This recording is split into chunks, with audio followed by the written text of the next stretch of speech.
Sejam bem-vindos, amantes da quinta arte, ao Primeira Página, onde a primeira impressão é que vale. Eu sou Rafael Campos e esse é Matheus Braga, e hoje nós iremos falar sobre Os Trabalhadores do Mar, de Vitor Hugo.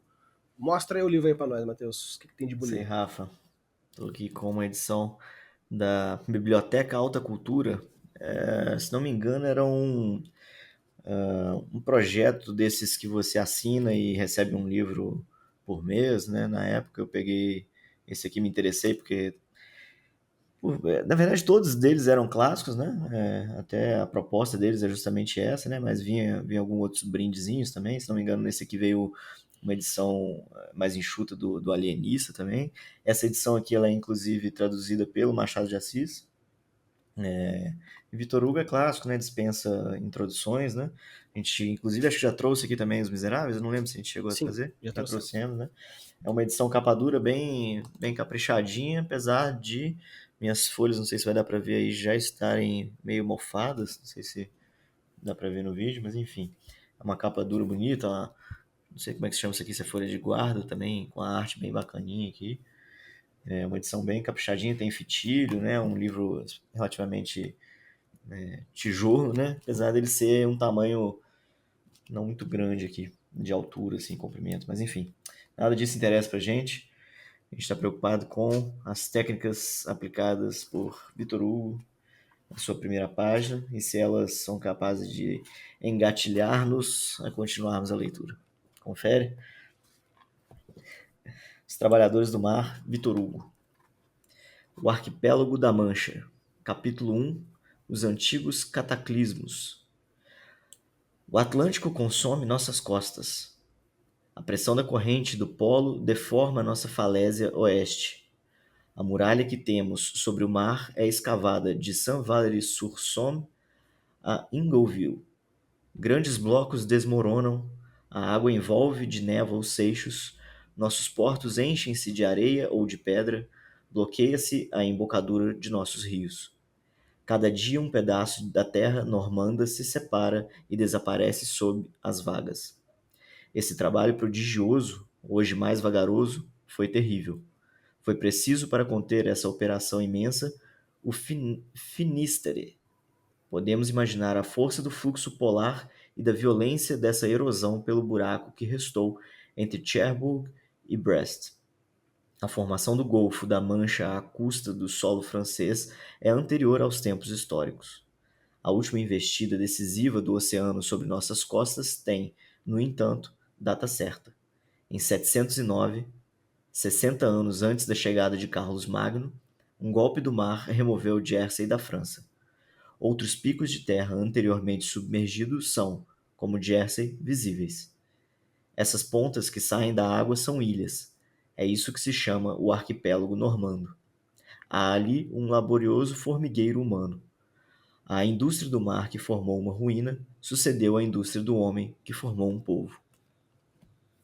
Fim. Fim. Finish. Capítulozinho relativamente curto, né?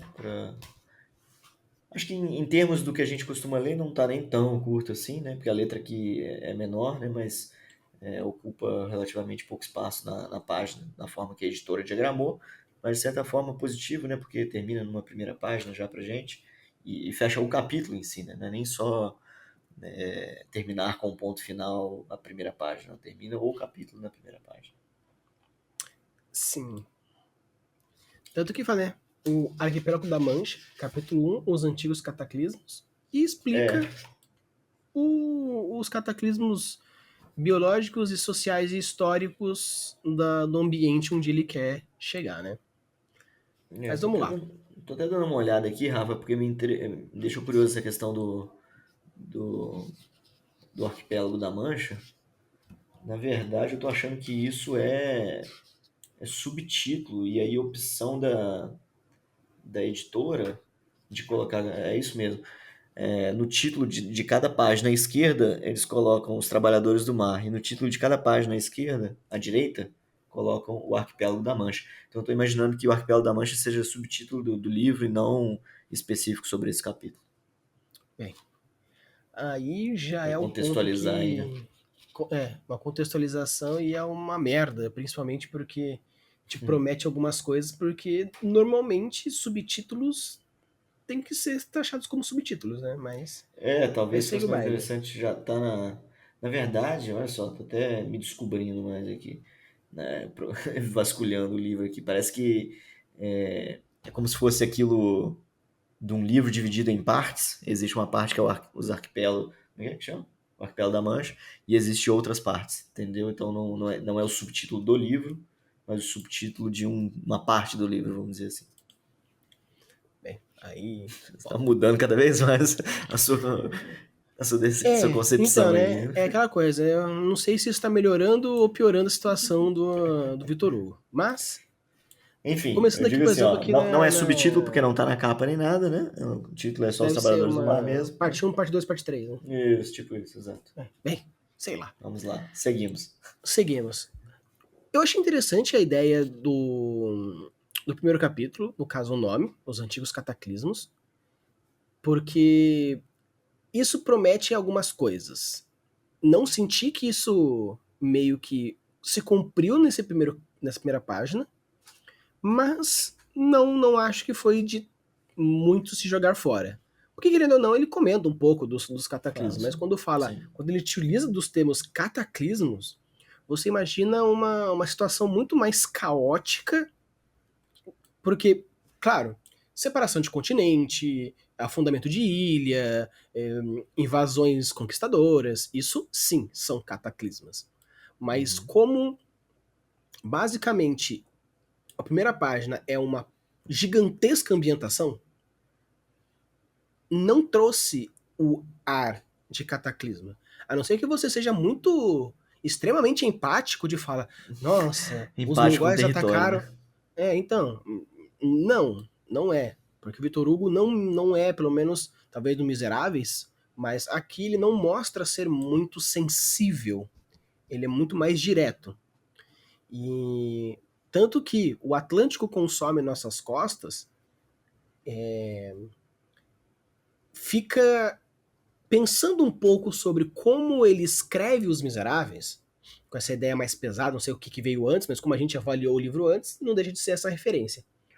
Mas esse consome nossas costas é, no caso, erosão, o mar vai consumir o continente, é um caso de o peso do mar em cima da França, porque como Os Miseráveis têm um ar mais poético, você imagina que o autor tem essa voz poética. Então Uhum. todos os livros têm essa ideia de voz. Claro, autores podem ter vozes diferentes em livros diferentes.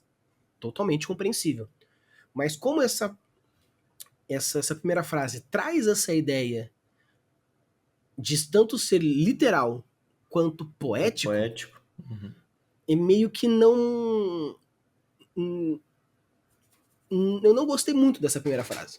Porque não me trouxe muita certeza do tom que eu quero. Ah, ele continua. A pressão da corrente do polo deforma nossas falésias de oeste.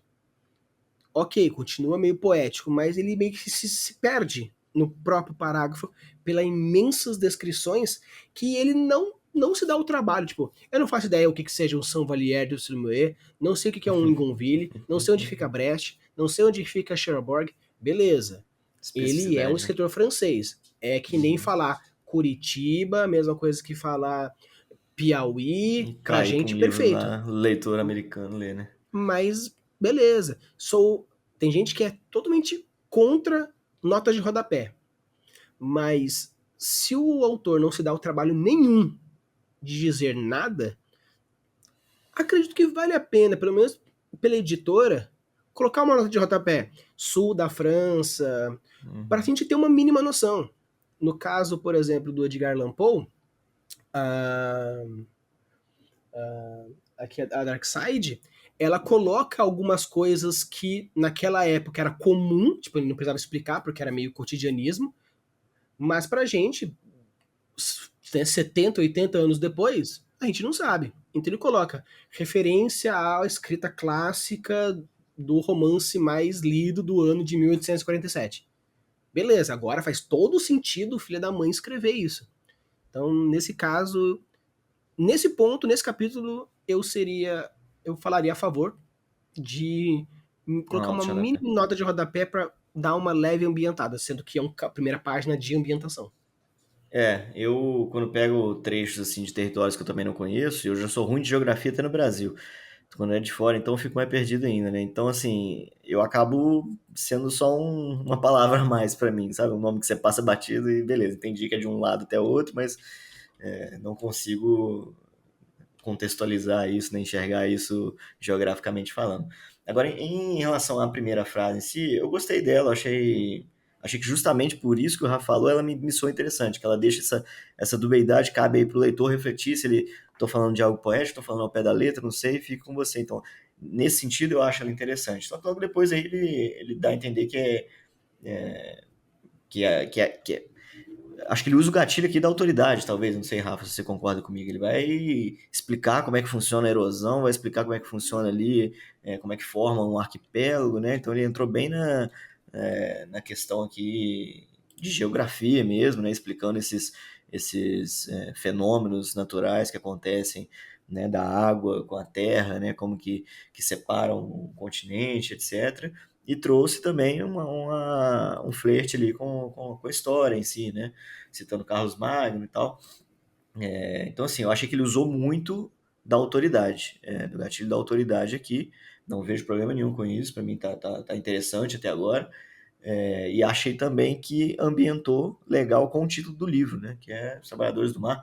Não necessariamente os trabalhadores, mas você já entende que eu estou falando sobre mar, né? Que o tom é mar da história e o primeiro capítulo em si, inteiro, esse é o protagonista, vamos dizer assim, né? É o mar e o poder que ele tem sobre a terra, sobre os territórios. Sim, a questão de gatilhos, realmente, tanto da autoridade quanto ambientação, no caso, até aproximação não, é o outro, que me fugiu, mas ele trabalha com essa questão de ambientar e deixar a pessoa mais próxima do local e da situação. Não tão emocionalmente, porque é um texto puramente frio, fala sobre isso, aquele outro, mas ele não ataca o seu emocional. Ele ataca o teu lógico. Tipo, olha, as pessoas morreram, as pessoas aconteceu isso, aconteceu aquele outro. Então, você é empático por revesgueio. Ele não trabalha o seu emocional e você fala, nossa, puta, que dó. Não. Você sabe que massacre, que assassinato, que catástrofes geram mortes, consequências. Então você é empático pela lógica dos acontecimentos. Então eu vejo um texto mais frio e ele tenta quebrar um pouco essa frieza com essa ambientação. Você que é da França, é da Europa, conhece Carlos Magno, conhece a França, que foi protagonista em diversos momentos da história do mundo. Uhum. Você, principalmente da região da Mancha, se você for um leitor dessa região, provavelmente deve conhecer, no caso, eu sou ruim de geografia, mas pelo menos as meia dúzia de cidades que ficam perto da tua cidade você manja minimamente. Né? Uhum. Então, sim, eu achei interessante essa proposta. Mas o que me pegou é que, por ele trabalhar de uma maneira geral esse lado mais lógico, ele me flertar um pouco esse lado mais emocional, eu achei uma leve trapaça. Isso sim. Mas no caso, é a minha opinião. E é isso que é legal do Uhum. vídeo aqui. A gente parece que eu e o Matheus, a gente cria um roteiro de. A gente Uhum. concorda sempre com as mesmas coisas, é porque nós temos gostos parecidos. Mas não impede de, por exemplo, gostei da primeira página, não vou virar, e achei ruim a primeira página, mas viraria pelo XYZ. Então, Uhum. é estilo, é gosto. Exato.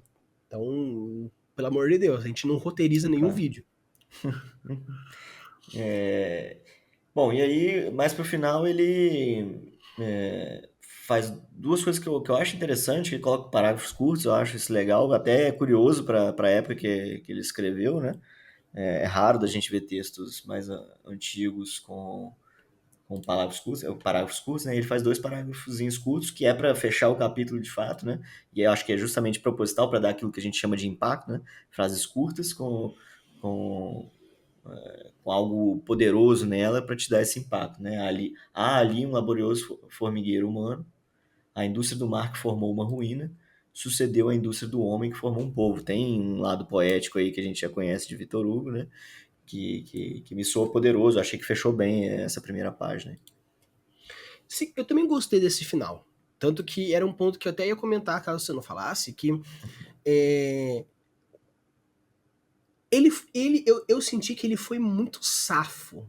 Apesar de eu ter me sentido meio traído, eu senti que ele foi safo. Por quê? Como ele começou poético e finalizou poético, ele Uhum, colocou 2 pães de poesia com recheio lógico. exato. Então eu senti que ele foi meio safo nisso, do meio que, pô, vou pegar no contrapé aqui, vou finalizar no contrapé, só que eu preciso muito que vocês saibam que a história acontece aqui, tá? Nesse especificamente Uhum, aqui. Então, sabe quando a gente fala sobre aquele mascarar o infodump? Com uhum. data, com pessoa, com levantar lanterna, com Watson, com que cacete? Então, aqui é uma forma de mascarar o infodump. Seria do tipo, você faz cafuné na pessoa que você está namorando, enquanto você faz cafuné, você fala, ó, então, você não esquece que você vai ter que lavar a louça, que você vai ter que tirar o lixo da não sei o que, você vai ter que passear o cachorro, você vai ter... E no final acaba com uma massagem no pé. A pessoa, ah, sim, sim, sim, sim, sim. Porque a meiuca foi-se. É o começo e o final que importa pra ela. O carinho no começo e a massagem no final. Então eu me senti muito traído nesse ponto. Roubado, de certa forma. Eu tenho Foi muito roubado dessa um forma. colega de trabalho, não tem nada a ver com o livro, mas que ele fala isso das pessoas, do ser humano, né? Tipo, a primeira. Porque tem muita gente que fala, ah, a primeira impressão é que vale, né? É de fato, é importante, é o que a gente comenta aqui da primeira frase, né? Mas ele fala que não é a primeira, o que vale é a última. A última impressão é a que fica, que é aquilo que vai ficar marcado na memória do cara, né? A última coisa que você fez que impactou na vida dele de alguma forma, né? E aqui o Vitor Hugo roubou nessas duas, né? Ele marcou na primeira e marcou na última, né?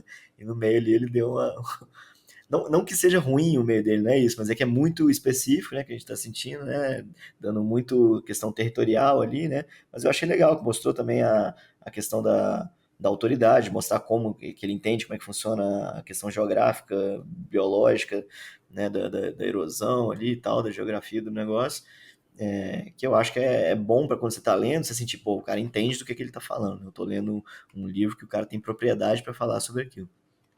Sim, e é legal ainda mais assim. Eu, particularmente, sou muito fã de gatilho da autoridade. Porque mostra que a pessoa realmente quer que você realmente entenda aquilo em todas as Uhum, suas nuances. Não tô falando que você tem que ser hiper descritivo, que você precisa ser hiper não sei o quê. Não. Só que eu tenho o meu gosto pessoal de que quando eu vou ver alguma ficção histórica, científica ou fantasia, eu gosto de tirar conclusões mais bem pautadas. uhum. Mas também gosto quando o autor de maneira geral, escreve alguma coisa e fala, ó, daqui você completa. Perfeito, mas o que eu vou completar vai interferir na história? Se sim, como você consegue prever aquilo que eu completei? Então, é uma espada de dois gumes. No caso, quando o livro te permite criar demais em cima das especulações, pode gerar uma interpretação um tanto equivocada daquilo que você quer.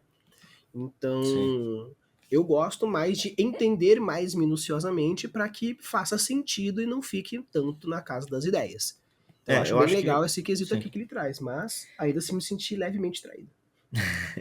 Eu acho que o gatilho da autoridade, eu acho ele, às vezes ele tem até mais poder. Aqui, para mim, soa poderoso também, mas eu acho que às vezes ele é mais interessante para quando é uma fantasia ou uma ficção, porque é algo que não existe, em princípio, mas o cara te coloca uma autoridade absurda ali e faz você se sentir como se aquilo fosse real, sabe? Tipo, é, eu gosto muito do. A gente já trouxe também aqui do Patrick Rothfuss, o Nome do Vento, onde ele criou um sistema mágico dele lá que tem quase que palpável, assim, quase que faz sentido. Ele fala da física do negócio, como que funciona, sabe? Da química ali, do poder acontecendo, e ele explica de uma tal forma que você fala assim, cara, isso é real, isso existe, sabe? Tipo.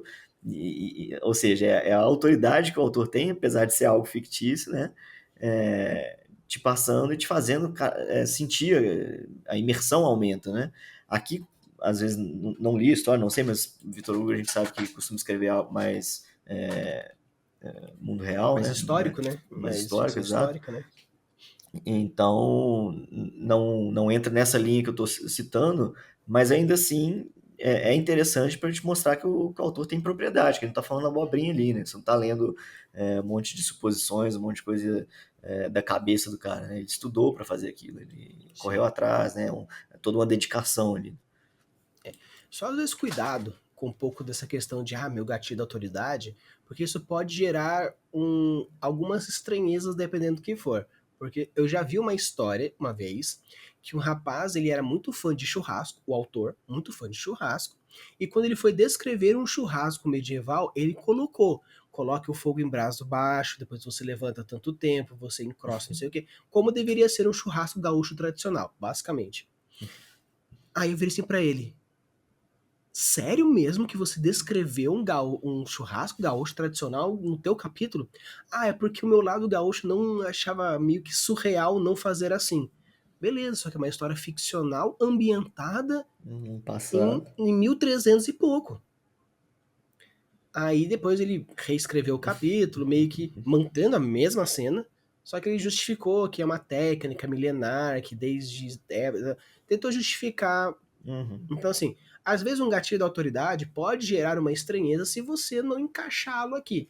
Como nós Sim. estamos falando de um livro náutico e ele explica as suas autoridades náuticas, perfeito, faz todo sentido. Mas talvez falar suas habilidades de conhecimento de churrasco no meio de um acampamento medieval do século XIII, talvez não seja o melhor momento para você mostrar a sua autoridade churrasqueira.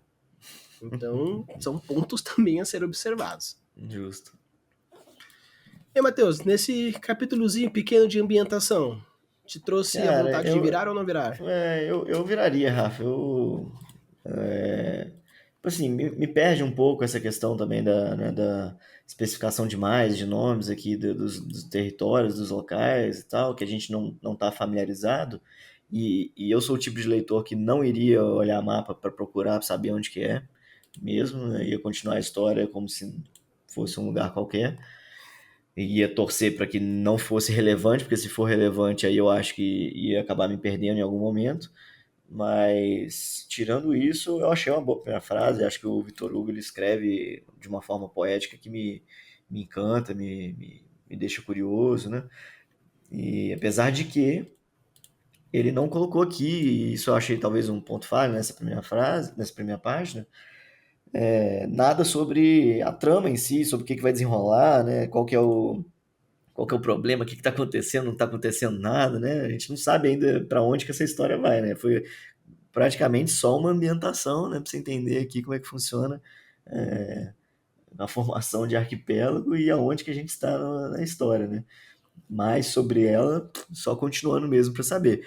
A escrita em si para mim tá boa, né? Tem uma primeira frase boa, tem uma última frase boa, gatilho da autoridade bem apresentado, mas não sei nada sobre a história, sobre o que esperar dela, né? Nesse quesito, né, no caso, desculpa, Vitor Hugo, mas Os Trabalhadores do Mar não será um livro que Passa. virarei a página, porque não apenas tirando a brincadeira de ser traído, mas principalmente isso que o Matheus comentou de não sentir o real tom, se é uma tragédia, se é uma aventura, se é uma ficção histórica, porque ele gastou totalmente com uma ambientação e a ambientação foi muito fria. No caso, se você ambienta, mas você traz um peso da ambientação, não, porque as invasões foram sempre constantes, beleza, você já está trazendo talvez um tom um pouco mais sombrio, não sombrio de trevas, mas um sombrio de pesado, mais reflexivo, introspectivo. Então eu senti que faltou um pouco de. Já que ele utilizou de sentimentos na primeira e no final, que mostrasse quais são então os sentimentos do livro, para que a gente consiga minimamente entender se vai ser uma tragédia, se vai ser um romance. Porque o Trabalhadores do Mar pode ser a história de um pescador que voltou depois de 50 anos com a sua amada.